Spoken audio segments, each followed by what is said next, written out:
क्या था वो करना था?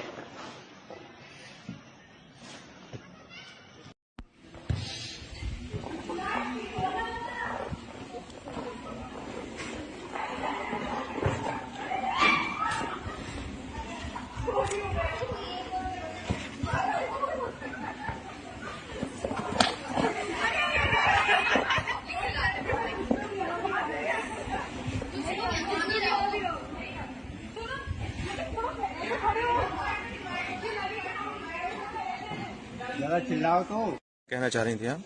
हिजाब हमारा हक है और हम इसके लिए प्रोटेस्ट भी करेंगे, इसके लिए लड़ेंगे भी, जहाँ तक हमसे लड़ते बनेगा। हम हमारे आगे की पढ़ाइयाँ भी इसी में मुकम्मल करेंगे इंशाल्लाह। हम जो भी बनेंगे, IAS बने, हम डॉक्टर बने, हम किसी भी फील्ड में जाएं, हम इसके साथ कंफर्टेबल हैं और हमें इसमें अच्छा लगता है। ये किसी का प्रेशर नहीं है हमारे ऊपर कि हम हिजाब पहने, ना हमारे टीचर्स का, ना हमारे पेरेंट्स का। ये हमारी खुद की चॉइस है और हम आगे भी इसी के साथ बढ़ेंगे इसमें।